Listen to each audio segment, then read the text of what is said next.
First, let me start with a brief introduction on who I am.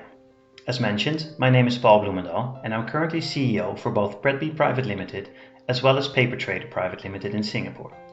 I've been active in the agricultural commodity trade since 2004 with a range of increasingly senior roles in companies like Cargill, Noble Group, now Cofco Agri, Citibank, Ruchi Soya, and since 2016 with my own boutique advisory firm named PRETB Pte Ltd. I've been active as a trader, risk manager, group commercial head, consultant, entrepreneur and investor, but always with a focus on the opportunities in the agricultural commodity space and industry. My main corporate leadership experience was from 2004 till 2016 when I was managing edible oil trading and shipping desks around the world, always making sure our investment and trading decisions were based on fundamentals with limited speculation and proper risk management. That will also be the guideline for today's webinar.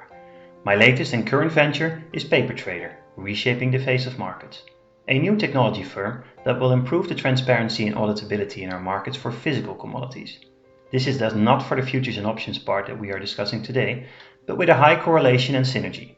For more information, I welcome you to visit www.papertrader.com. For those of you that are interested in staying informed on a regular basis, besides my consultancy, advisory and investment business, I have been writing a weekly report for the CME Group since 2016, in both English and Chinese, every Sunday ahead of the open. That gives my personal market view and trade IDs suitable for the next week or months. Feel free to register for it online to get it delivered directly to your inbox via the links on the CME website that are also available in the presentation deck, www.cmegroup.com/market/agriculture.html. As a result of the partnership with CME, it is also widely distributed via other channels, like WeChat, if that's easier for you to use in your active trading session. I publish it personally on the PRETB Pte Ltd LinkedIn profile and the website www.pretb.net. Now, let's move to the actual seminar and see what we will be discussing today, as that is why you registered and called in to begin with. Today we will talk about the following. I will start with an introduction to the edible oils markets around the world and with a closer look at the CME BMD ones, as those will be most likely fitting with your core interest. During the whole evening, I will touch base on risk management in general, or better said, the why use futures and options or OTC structures to manage your exposure. This is likely more suitable for the participants who have physical exposure to the edible oil segment, like plantation owners, the refinery managers, the shippers and the consumers of the products. I will spend quite some time to take you through the state of the current market scenarios based on the latest supply and demand numbers. Fortunately for us, we are now at the end of the month and a bit at the end of the season. So we have a lot of data points that came out from the USDA, MPOB, CME, S&P Global and others that we can discuss today. Talking about the CME Group, they are the most liquid market, but not per se on your focus yet. It is worth to understand them better. Likely, due to being here in the region, Bursa gets a larger part of your flow at the moment, but there are more opportunities around that could benefit you as a trader. I will show their, CME, performance for the last few months in terms of volatility and volumes. During the whole call, we will discuss medium and long-term price drivers, macro, fundamental, seasonal, political and others, but feel free to add your comments, IDs, feedback and questions in the chat on this platform as well. To present trade IDs is always expected and suitable in my view, in an event like tonight, but that comes with a caveat for compliance reasons. Please do note that these trade IDs are of course only provided solely for informational purpose and should not be regarded as a recommendation to buy, sell or otherwise deal in any particular investment. Please be aware that where any views have been expressed in this seminar, I may have had many varied views over the last 12 months, including contrary views. Any evaluations of underlying assumptions made are solely based on my personal market knowledge and experience. Furthermore, the information in this seminar has not been prepared in accordance with legal requirements designed to promote the independence of investment research. The given material is subject to change, and although based upon information that I consider reliable, it is not guaranteed as to its accuracy and completeness. As all information is from public sources, and unless otherwise indicated, it came from the USDA, but where possible I will show where it came from, or if it came from my own files. But if I forget this at any point, just reach out to me and I will let you know what the origin was. We will end the evening with around 10 to 15 minutes of a question and answer session that hopefully adds a lot of flavor and even some more ideas. How to capture the opportunities to invest in the commodities bull market 2021 with a focus on edible oils is our topic of the evening. So to get to this, we have to focus on the basics first and then see where that takes us for future valuations and investments. I assumed that most of you are retail investors that will have some experience with trading the Bourse Malaysia futures or perhaps the CME index futures. But not all will have had previous exposure to the CME Agricultural Commodities Toolkit that can create significant additional and complementary opportunities. For those of you that are also in the edible oil industry, some information will look basic or familiar, but please hang in there for the sake of the others, and please do add value by posting your questions online at all times. As you called into this seminar tonight, it means that you are likely already active or at least interested in investing, trading and hedging with listed edible oils and could potentially look to expand your scope in terms of types of products and markets. For most of us, our current exposure will be either here in Malaysia and Singapore with the Bourse Malaysia palm oil futures or already with some of the CME Group's other products. Perhaps you even trade the Dalian commodity futures or some of the Indian exchanges like MCX or NCDX. The most recent one that was launched in Singapore was the fairly active Asia Pacific Commodity Exchange, APEX, that has now also listed crude palm oil and palmoline futures and shows some decent daily traded and open interest volumes. But most of this is from market makers and not yet from real market participants as far as I know. As a trader investor, I would refrain from it, as in my view, we should always aim for the market where there is the best liquidity and where there is a connection with the underlying commodity product to really have proper price discovery in case of markets making unexpected moves. Remember the crude oil futures in May hitting negative numbers in the US? That showed that you want to actually trade something real and deliverable, and not just a financial product that could have been anything. Other markets, like the sunflower quotes presented by companies like S&P Global, are more for reference prices and not suitable for retail investors to participate in due to liquidity and transparency issues. To me as an investor, as a result of the previous comments, I thus for the moment focus on only two markets, as they are accessible for anyone around the world and liquid enough to be price drivers for the physical underlyings. First, the CME Group with its CME soybean oil futures, CME palm oil futures in US dollars, the rest of the palm oil suite, and the various spreads that can be trading accordingly, POGO, BOGO, POBO and Oil Share. Secondly, the Bursa Malaysia crude palm oil futures, who are still the world's benchmark and thus the best ones to invest in, either outright or in spreads with the other markets. As a commodity trader, I had access to the Dalian futures out of my physical assets, but as most of us on the line today will not have that yet, do note that from the end of December onwards, the DCE palmoline futures are expected to be available for foreign investors directly as well. But let's not focus on these yet. I would be happy to discuss this in person with you after the webinar if you're interested to see how you can access them. But between CME and BMD, there are lots of opportunities, either outright or in spreads, and more on that later. The good thing is that both exchanges work closely together, so likely your futures broker can work out a structure where you don't need to pay the initial margin calls for both exchanges, but might have some offsetting systems in place to protect your cash capital. Now, let's first start with a large global overview to understand what we are actually talking about. What are the edible oils markets? Where are they? What do they do? What are the global trade flows? Are they worth participating in? The map shown here is from Rabobank and made in 2016. It nicely shows the global interaction and trade flows for all grains, oilseeds and oils. Generally, one can say food moves from the southern hemisphere to the northern one and from the west to the east for grains, while from the east to the west for edible oils. The numbers are outdated of course, but will be touched upon in this seminar with the latest. Don't worry. Let's start with the first question first. What are the edible oil markets and how do they work together? Main edible oil markets can roughly be described into 5 different products with their derivatives: palm oil, soybean oil, sunflower oil, rapeseed, and lauric oils that are palm kernel and coconut oil. All combined, we are talking about a global production of these groups of around 210 million tons, of which 50% is produced here in Asia. That is mainly palm oil in Malaysia and Indonesia and crushed soybeans in China, while the rest is nicely spread around the world. There is an additional 20 million tons of other, smaller oils produced annually and globally. The notional value of the core veg oil market is around 160 billion US dollars per year, at an average price of $750 per metric ton. 41% of this volume, or around 86 million tons, are being exported around the world, almost 57.5% coming from Malaysia and Indonesia alone, and the rest is consumed locally in the countries of origin, with India, China and the European Union being the top 3 importers.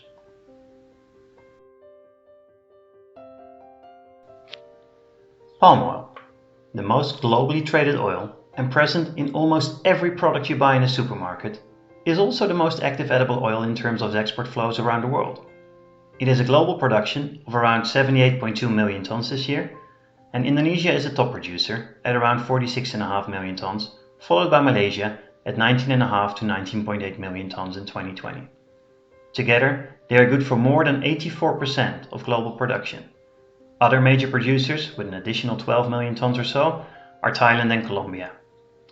Due to this concentration of production, the market comes with a relatively large exported global trade flow, as demand in the producing countries is not big enough domestically. The export total is around 53 million tons, coming mainly from Malaysia and Indonesia with 92% market share in the export markets. Kindly note, my numbers are quite a bit higher than the USDA ones in this table, mainly coming due to the higher production in Indonesia numbers, in my view and personal experience. The main consuming countries for palm oil are Indonesia with its huge domestic demand, coming in on the first place with almost 15.8 million tons due to its biodiesel mandates of B30 that grew almost 24% from last year. Note again, my number is higher than the USDA one at 15.15 million tons. In second place of demand, India with almost 9 million tons, third China at 7 million tons, followed by the European Union at 6.8 million tons respectively. The total global domestic consumption adds up to around 77.5 million tons this year, or up around 3 to 4% from last year, even with the COVID-19 situation.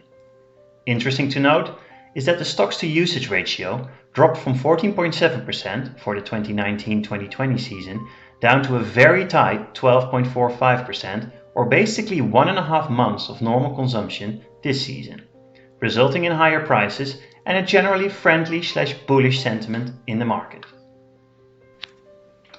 Now, after these core palm basic statistics, let's move on to the next oil on the list, soybean oil, the second largest one. Soybean oil is realistically more of a local play, as it is mainly shipped in the form of soybeans to China and Europe, where it is crushed for both its oil content and its protein content as soybean meal. The 2020 global production, as per the USDA, is expected at around 60 to 60.5 million tons, and this is crushed out of around 362 million tons of soybeans, so the oil extraction rate is around 16.7%. But with a direct global trade flow shipped in the form of oil of only around 12 million tons per year. This is coming from Argentina with 5.6 million tons in 2020, exported out of a local production of 8.2 million tons, and Brazil, exporting 1.2 million tons out of a local production of 8.8 million tons, and a little bit from the US. It is mainly, as mentioned, locally crushed in China, who will import almost 100 million tons of soybeans this year, resulting in 17.8 million tons of oil, and the US with an additional 11.5 million tons in 2020. Other large soybean crushing countries are India at 1.8 million tons of oil equivalent, besides their imports of 3.5 million tons of bean oil coming mainly from Argentina, and Europe, that crushes the equivalent of 3 million tons of soybean oil. Combined between crush and imports, the main consumers are China at 18.7 million tons, the US 10.5 million tons, again a lot of this is for biodiesel, Brazil at 7.5 million tons, also mainly for biodiesel, and India for 5.1 million tons only for food. With such large volumes and the active exchanges around it, both CME and Dalian, they are the most liquid markets to trade, with opportunities to trade spreads. Oil share, this is the percentage value of the oil compared to the value of the meal based on the price of the beans, or crush margins, the value of the oil plus the value of the meal compared to the cost of the soybeans, and options around it, are things that you could consider to trade.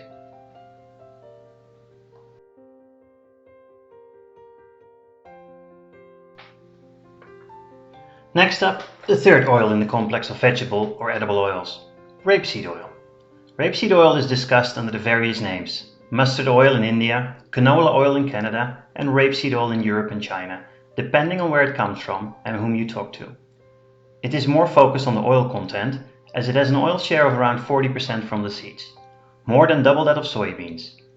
It is used a lot in biodiesel around the world, and rapeseed oil is produced to the tune of around 27.5 million tons, but it's hardly exported in the form of oil, at 5.5 million tons only, so it's not really worth it to trade as a retail investor, with 65% of this 5.5 million tons coming from Canada alone.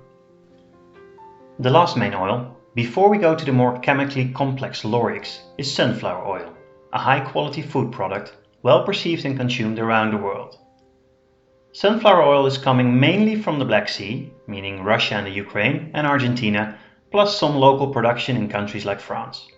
Global production stands at 19.3 million tons this year, with 10.8 million tons, down from 13.1 million tons last year, being exported to mainly India, that buys around 2.5 million tons. It has an oil share of around 38.5%, so is similar to the one on rapeseed. As a trader, you can access these markets via CME or S&P Global, but they are not liquid enough in my opinion to actively trade. The final group of vegetable oils are the lauric oils, named after the C12 content or lauric acid in their chemical composition. These are combined as a group and consist of mainly palm kernel oil and coconut oil, who are really the specialty fats used in shampoos and ice creams due to its foaming effect. They are not yet listed anywhere and thus not realistically accessible for retail investors like you to trade. But for the sake of completion, lauric oils are produced to the tune of around 13.5 million tons this year in again mainly Malaysia, Indonesia and the Philippines. Only 5.4 million tons of this is being exported as PKO or CNO, while the rest is locally consumed or processed into oleochemicals. Recapping all the previous information discussed so far here today, let's reflect on the basics. Basically, the only two markets worth trading as a retail investor in my opinion are the palm oil market, with as option access mainly here in Malaysia on Bursa Malaysia for the crude palm oil futures, but also their options and in much lesser format the olein futures. Alternatively, and just as interesting, are the CME crude palm oil swaps and calendar spreads in US dollars. Besides this, of course, there is the global soybean oil and soybean complex via the CME Group to trade. For the rest of tonight's session, I will focus on these two markets only and try to come to some conclusions that gives you trade or investment opportunities for the months to come. If you are interested in other markets, for example as an M&A investor, producer or consumer, we can always discuss this offline out of my consultancy company PRETB Pte Ltd. Now, let's move on to the first detailed market under review and likely the one that you are most experienced with already, the palm oil market. The global benchmark is right there with you in Kuala Lumpur, on Bursa Malaysia. But other markets that are active are on the Dalian Commodity Exchange and the Singapore Asia Pacific Exchange. Also, the physical cash markets for olein in Port Klang and Pasir Gudang, and the crude palm oil markets in Belawan and Dumai in Indonesia. Destination markets that are active are the crude palm oil markets in Kandla, India, and Rotterdam in the Netherlands. Key drivers that determine the prices here are the monthly export and production data provided by MPOB, that is the Malaysian Palm Oil Board, coming out every 10th of the month. Just quickly, the ones reported 2 weeks ago were a monthly production for October of 1.72 million tons, export at 1.67 million tons, and a carry-out stocks at a very tight and thus bullish 1.57 million tons. The Malaysian Palm Oil Association, or MPOA, also reports data, but only in percentages per state and at the end of the month. They called October production down 8.12% from September. Some of the regular short-term production numbers are coming out from SPOMA, although that is only South Peninsular Malaysia that is being watched, that were down 11.88% in production for the first 10 days of this month versus the first 10 days of October. Besides fundamental data on the short term, and interestingly, only from Malaysia, as Indonesia does not yet have good real-time statistics, there are also a range of other price drivers. And one of the main ones, and very crucial for us as agricultural traders to keep a constant eye on, is the weather. We are currently all focusing on the La Niña event taking place, and that is causing record levels of named storms and hurricanes and typhoons around the world. As La Niña, meaning little girl, is a weather effect that reduces temperatures, it looks good in terms of global warming. But it's actually something slightly different. The last one that we had was in 2016-2017 was mild, so it had limited effect. But what we are facing today is more to the tune of the 2010-2012 one, moderate to strong, that caused significant havoc to global crops like forest fires in Brazil and more rains here in the region. Nice to notice though for us, in Southeast Asia, I don't expect any large haze periods this year and hopefully even not next year. Just as a counter reference, we just came out of a 2-year long, from 2018 till earlier this year, weak El Niño that increased dryness in the northern hemisphere and temperatures were increased. It caused massive forest fires like we saw in both Australia and the US on the news. A moderate to strong La Niña weather event has developed in the Pacific Ocean, according to the World Meteorological Organization, WMO, early November, and that has only increased ever since, so we should assume that it will tend to be strong. To explain this a bit more, a La Niña develops when strong winds blow the warm surface water of the Pacific away from South America and towards Indonesia. In their place, colder waters from deep in the ocean come up to the surface and cool the air down, changing global wind directions and generally cool the air. This does not take away that 2020 will likely hit the record books yet again as the hottest year in recorded history. This event leads to significant weather changes in different parts of the world. Normally, La Niña means countries like Indonesia and Australia can get much more rain than usual, and a more active monsoon occurs in Southeast Asia. There are likely to be more storms in Canada and the northern US, often leading to snowy conditions. The southern US can be hit by drought at the same time. If a really strong La Niña happens to occur, research suggests that the UK and Europe might experience a very wet winter. South America, on the other hand, will suffer from lower than normal rainfall. The last time that a strong La Niña event developed was in 2010-2012, where South American soybean production suffered strongly from dry weather, and that shrunk global production of the crop in 2011-2012 to about 240.8 million tons, down from 246.7 million tons in 2010-11 and 261 million tons in 2009-2010. The last other points to focus on when trading palm oil are currencies, as they might impact what the consuming countries can actually pay. Think the US dollar, Indian rupee, euro and Chinese yuan, all in comparison with, for example, the ringgit. Politics, as they're immediately changing prices when mainly change in import or export duties are implemented. But also, definitely for issues like the European ban for palm oil or the temporary ban from India for only Malaysian palm oil earlier this year. And last but not least, very important to the changes in prices and demand are the moves of complementary or synergetic products. The main ones for this is the bean oil palm oil spread and palm oil gas oil. Their prices immediately impact demand. As a recent example, the bean oil palm oil, or BOPO spread, price decreased from $61 per ton at the beginning of the month of October to $29 per ton at the end of the month. The monthly movement of negative $32 caused a shift in demand away from palm oil into bean oil. The other one, the POGO spread, palm oil gas oil, I will describe in the next frame in a minute. In the bean oil palm oil case, as an alternative to palm oil outright, soybean oil as a proxy of soybeans is leading the movement. To explain this, soybean oil on its own is thus affected by the fundamentals of soybeans, who are led by corn and wheat in the protein markets. So keeping a close eye on all of these markets, and potentially even sugar for ethanol as replacement for corn, is crucial. All these markets and spreads give good opportunities when well managed, so make sure you have a proper risk management system in place and do ask your relationship manager for their views on a regular basis. The other highly correlated market is crude petroleum oil, WTI and NYMEX, that are strongly influencing as well, for the world's biodiesel demand depends on it.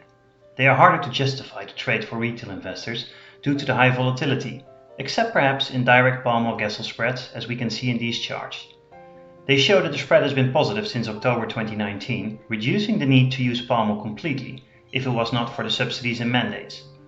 As an individual user, I would not consider to use such an expensive oil and food product for energy use at all if it wasn't forced on me, but that's another story.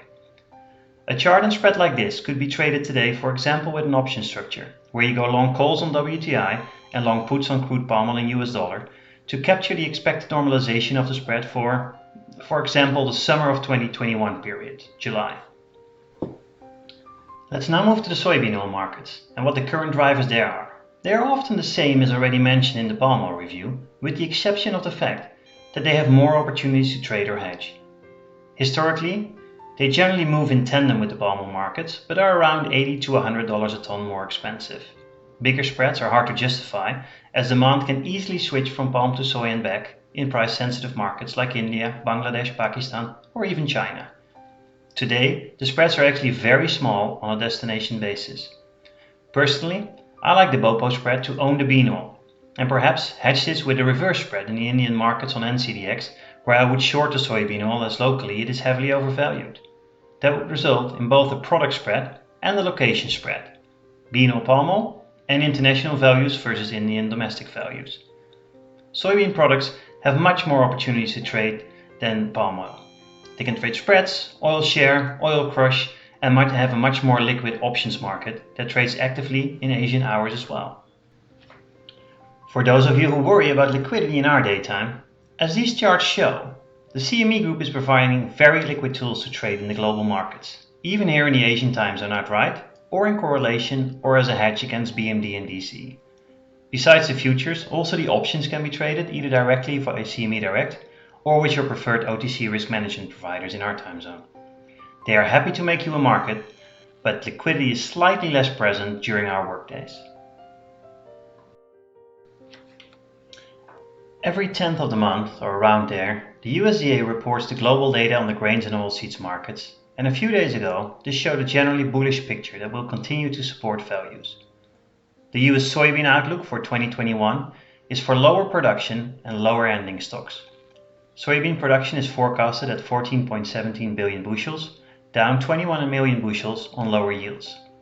With reduced production, soybean ending stocks are projected at 190 million bushels, down 100 million from last month.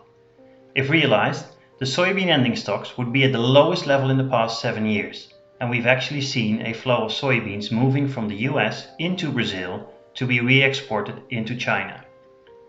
The US season average soybean price for 2021 is forecasted now at $10.40 per bushel, up 60 cents. The soybean meal price is forecasted at $355 per short ton, up $20. The soybean oil price is forecasted at 34.5 cents per pound, up 2 cents from last month, all showing the tight situation. The 2021 non-US oilseed supply and demand forecasts include lower production and crush, resulting in lower exports of oilseed meals and vegetable oils.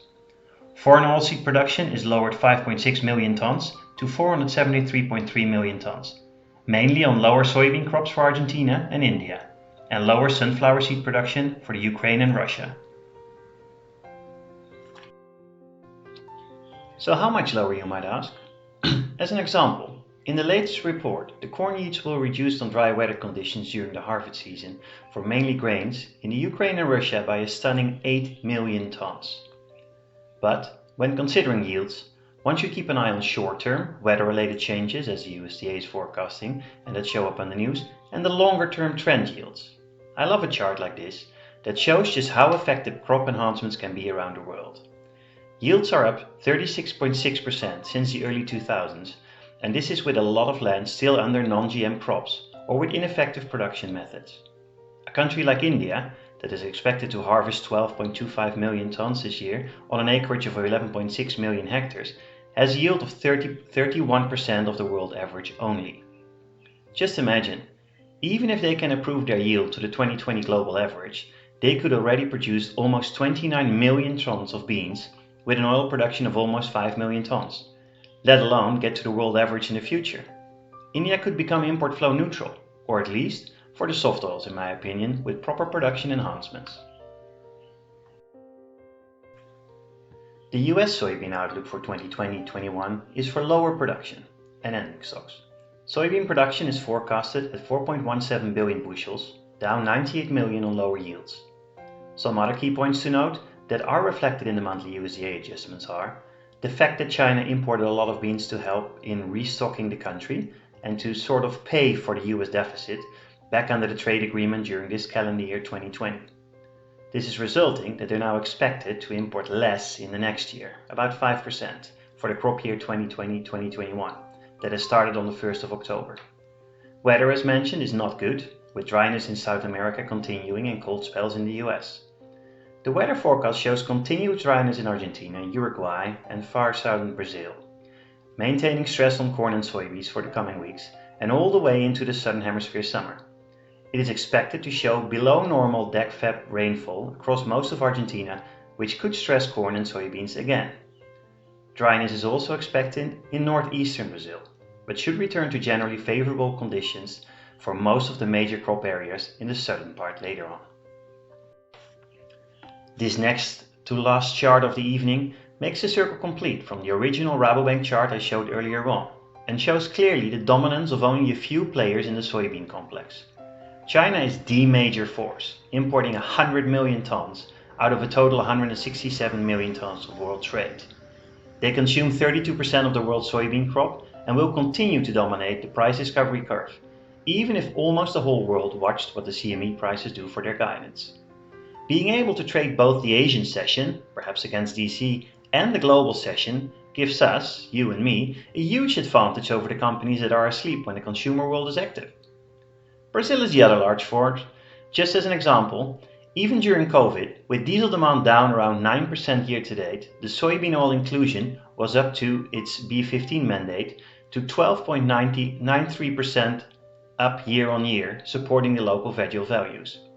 This will not change, as for 2021 I expect another 4.5% demand growth to around 5.9 million tons, likely turning Brazil at some point into a net oil importer from Argentina, like they were in the soybeans already this year from the US. Putting the USDA report and the last list of comments together, while showing a great visualization from S&P Global from earlier last week, are the incredible changes in global soybean production over the last decade before we go to the trade IDs. Edible oil demand is picking up over consumer confidence returns. Biodiesel demand, and with significant harvest issues on palm due to the COVID, thus prices are likely to remain strong and supported. Crude oil is gaining strength after the vaccination comments on the 9th of November, and I expect values to trade in the range of $45 to $50 for Brent for the remainder of the year when people are getting in their cars again and global sentiment improves. From an investment point of view, commodities are undervalued versus equities, and with enormous stimulus from the governments around the world expecting inflation to come in, it is bullish for our markets. Most financial analysts see upside ahead, particularly in non-energy commodities like agriculture and metals, citing tightening supply amid adverse weather conditions and greater demand from China.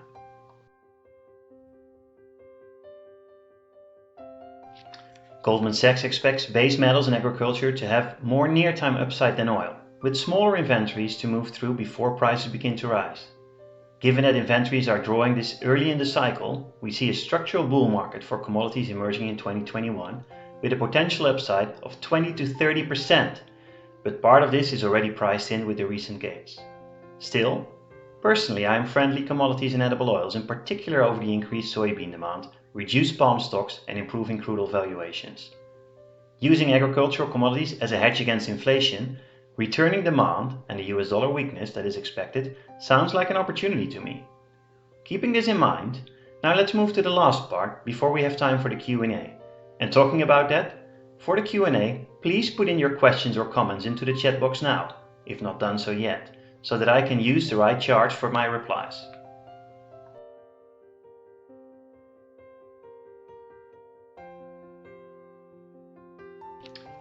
As you probably expect, at some point I need to start adding more formal trade IDs, besides the ones already discussed during the evening.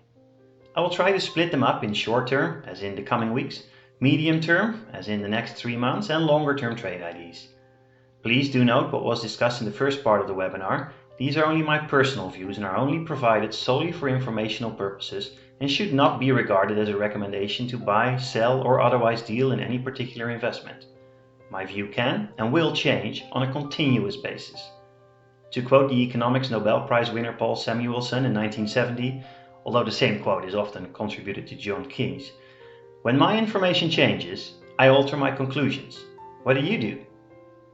Basically it says, we have to keep an open mind to all data that comes in and not get married to any position. Definitely not when it is costing you money. It looks like we're heading towards one of the strongest annual performances by the grains and oilseeds in the last couple of years. In the first quarter of the year, with the pandemic threatening to derail the global supply chain, I believe that not many would have envisioned such a turnaround since the summer in mainly Asia Pacific. Now we are seeing a lack of rains in the major growing regions for the second half of the year that has played havoc with the global production numbers. Some economies like China bounced back earlier and faster than expectations, and all of these factors resulted in a tight global balance sheet and strong price rallies in the global commodity markets. Threat of adverse weather conditions still haunt South America and the Far East, but more on that in the next visual. This is the latest weather chart from Sunday, and it shows less than ideal rains likely to cause continued crop stress, reducing the yields. Besides the weather, the last 2 weeks were relatively light on trading inputs following the big USDA report price moves and the US election volatility in the week prior. Trading focus is back on fundamentals now. South American weather, US farmer seller, spreads basis relaxing, as well as a recorded long fund position in the commitment of traders report. Fundamentally, Argentina got some much needed moisture last weekend, southern Brazil is raising the forecast, and farmer seller has softened basis. Chinese demand remains firm, a strong yuan helps, and thus the grain and oilseed balance sheets remain tight. Politically important, China signed the RCEP agreement on the 15th of November with 15 regional countries. This is the world's largest free trade agreement with almost 2.3 billion people living in it. At the same time, Chinese industrial production data came in better than expected at plus 6.9% year on year, boosting Chinese stock markets and the currency. What the effect will be on the RCEP is not clear, but it is good for global and regional trade, that's for sure. Soybeans, bean oil and cotton show the highest co-movement to the yuan historically.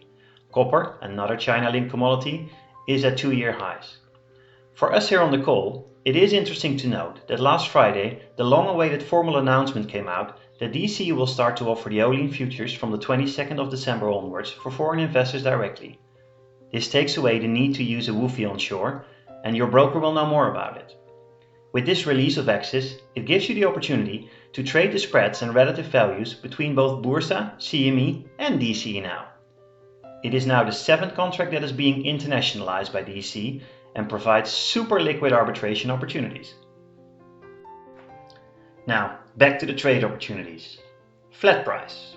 This means should we be long or short soybeans, soybean oil and products? As I recommended in my weekly report over the weekend, for soybeans we continue to hold the longs established earlier this month at around 10.35 for a profit of about $1.7 per bushel. Beans are quite likely to go beyond $12 if current fundamentals persist. Keep a trailing stop loss to retain profits on the longs established and consider replacing some of the futures longs with calls, thus invest part of your profits. Stay long in palm oil over US dollars in the current production issues continue. Own soybean oil basis against biodiesel demand. Own soybean oil options, short dated calls, and trade the ranges as we will have some days and weeks with hard drops and gains. Trade against these volatile moves and don't be greedy, but stay relatively close to home in general with a long bias. Keep in general a buy at dip strategy in place, but don't be afraid to cash in on profits. Trade the seasonal Christmas rally on edible oils. Basically, historically, if you go long after Diwali and Thanksgiving, so this week, and sell between Christmas and New Year, you have a very high chance to make significant returns, as many plantation companies are using the lull in activity to increase their share price by going or staying long at the end of the year. And for sure this year, with COVID, I think that very little will happen from the 18th of December onwards. So I am long in calls with early expiry on both Bursa and CBOT.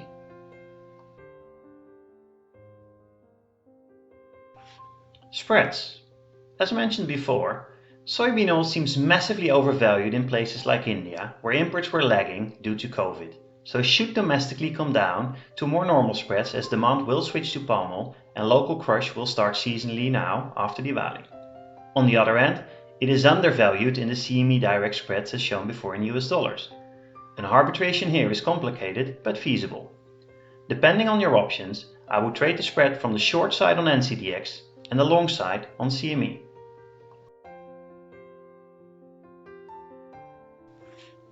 In terms of Pogo, I would stay out. till more is clear about the coming back of energy demand. But if you can, buy options to short it. Short palm oil, long gas oil, with expiry into mid-21, as that would for sure be interesting. Going long calls into the summer for WTI and long puts against this on palm oil in US dollars, purely as a spread trade betting on a more normal market post-COVID. Consider trading the spread on CBOT or with both legs in the separate exchanges, but make sure you trade both of them in US dollars to avoid having to hedge the forex risk on top of it. Often you can do this lagged, meaning in two different markets, having to pay the margin call twice, but some providers will provide you direct quotes on this and even option structures around it. Volatility. Yeah, options. The most money was to be made this year in owning the volatility or even the volatility index, the VIX, either at macro level, but even at individual products. This is still the case, but likely we will see lower vol in the coming weeks going into the year end. I like to own short dated options like the weekly ones and trade a lot of option structures like pivot accumulators with some of the OTC risk management tool providers. With the current vol levels at around 32% for palm oil, though they seem overvalued, so perhaps hold off until we see a bit more stability in it or go short the vol via structures.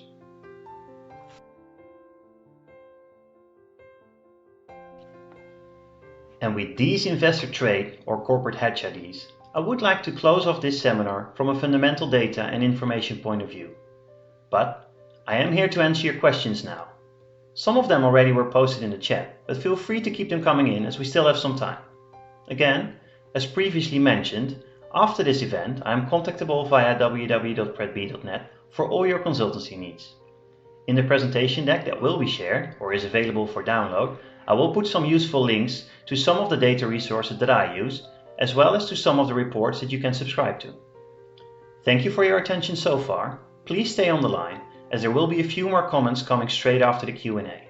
So, now, let's see where I can add value in terms of replying to your feedback or questions.